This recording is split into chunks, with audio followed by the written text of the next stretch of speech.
angels round the way, so they'll no longer stray away from the life that we will share. Hello, my name is Jean Ross, and I'm part of the Not Another Drop organisation.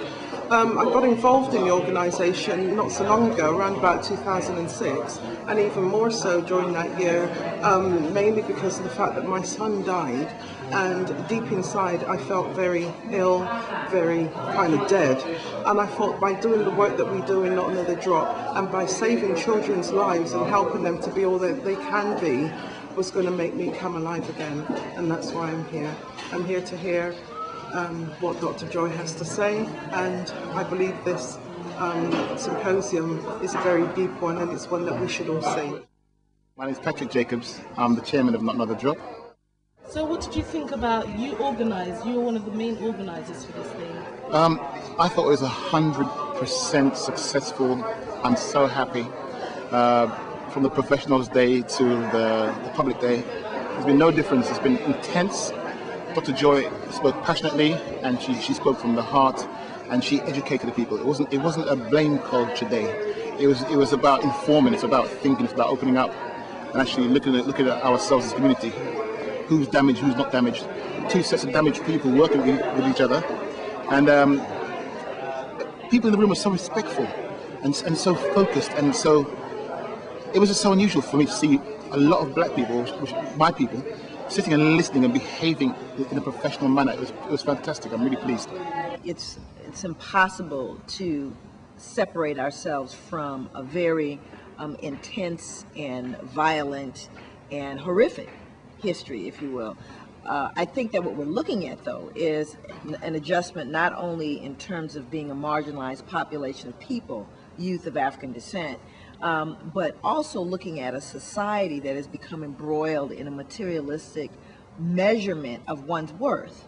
So if you take and you collapse into that poverty, marginalization, incarceration rates, differential treatment, racism, these kinds of things, you create a society of people who are not treated in the same manner that others are.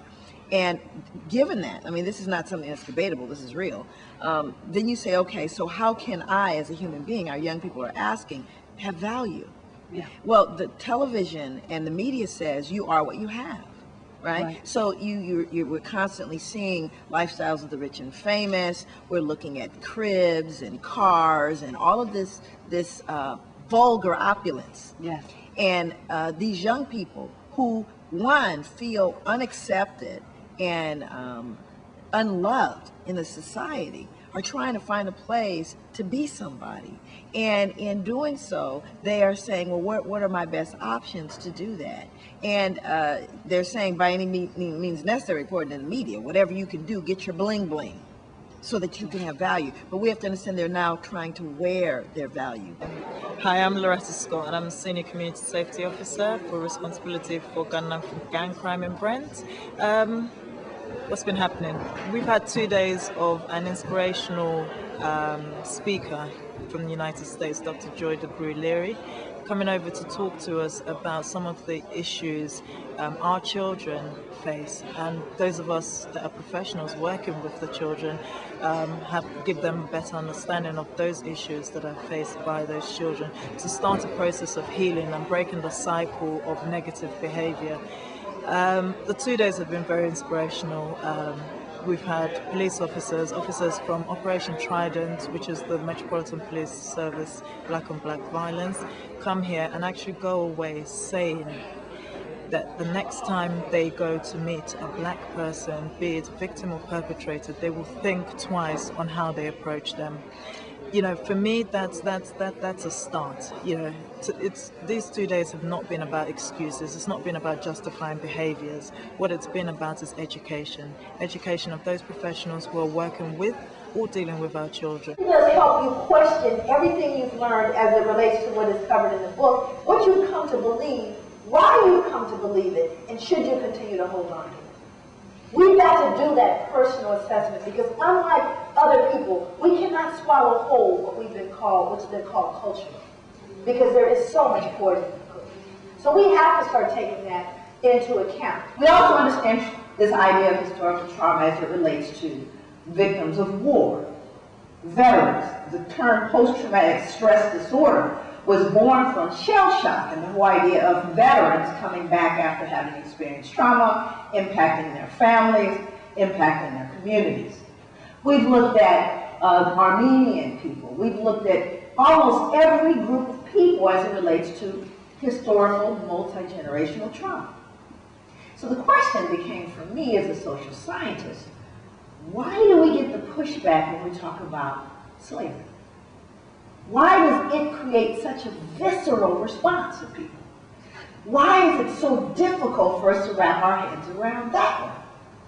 And that is where I guess the foundation of my work is to look at, first of all, the response to the work itself, which is an indicator of the problem. So what is it that causes people the visceral response around slavery? Well, when you uncover slavery, you pull the sheets off of everybody. And when you start pulling the sheets off of everybody, that gets uncomfortable. I think it's very informative. It's really strange because at the moment I struggle to, I should be really angry, but at the moment I'm somewhat anaesthetised by the whole thing. Hi, I'm Valerie Jones, Head of Community Safety, Brent Council. And I wasn't planning to come back, but I actually came back today because I felt I had to, and I thought it was so striking. So and I think it did have an impact on people yesterday. It made me think about their practice. I mean, a lot of us will buy the books from America. Or I know many people who go to America to access that information and get, you know, you can study and do your PhD in this stuff in America. Over here, you can buy the books and it's in small discussion groups. So having somebody come over here and just eloquently sort of relay it is what we need to really hear. So, I mean, she talked yesterday for 2 hours, solid. Racial socialization, cultural preparation for the future. That means don't send your children out into the world saying we are the world. Not if they're black. You don't send black children out and go, we are the world. You send them out and say, yeah, baby, you can be anything you want to be, but if you run up on a damn fool, here's what you do. Because they will. We know that there's a world that's hostile towards them. I tell my sons how to survive police interaction. You have a protocol. Because we know they're treated differently. You can believe we in the world if you want to. My son-in-law, whenever he stopped by the police, there's a protocol. He calls my daughter or gets one of us on the phone, cell phone, leaves it open. Police officer walks up, puts both hands outside the window. Police officer comes over and says, can I see your ID and your license? I am reaching for my license. My wallet is behind my seat. I am now going to reach for my wallet. I mean, seriously, the police officers are like. But this is protocol our family follows because too many of us have died reaching for their wallet. Okay? So what I'm saying is racial socialization.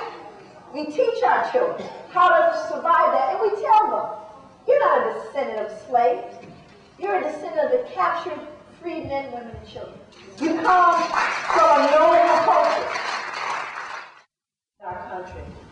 I wonder if we could truly say without any hesitation, the children are well. Yes, all the children are well. All the children are not well. And I know that there are those of you in the audience that know that all too well, that have suffered the loss of your children, that have suffered the loss of a brilliant and important part of your community's future. Our future as a humanity lies in the children.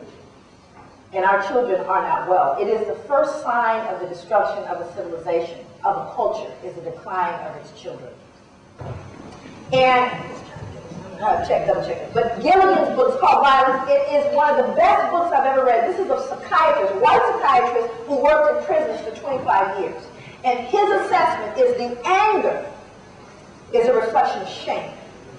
That it is completely melded with shame. Completely. And as I looked at it, like that little boy who was trying to get away from the shame is why he was pushing that big boy. He felt shame. Now, here's what they did discover impacted the aggression. They sent in the counselor to put his arm around the little boy. And they had no idea in the beginning that they could reduce it by touching. Our boys need to be touched. They become the untouchables in our society. But he said the mere fact of literally putting an arm around them, they melted in their arms. Big boys, little boys, they melted. Touch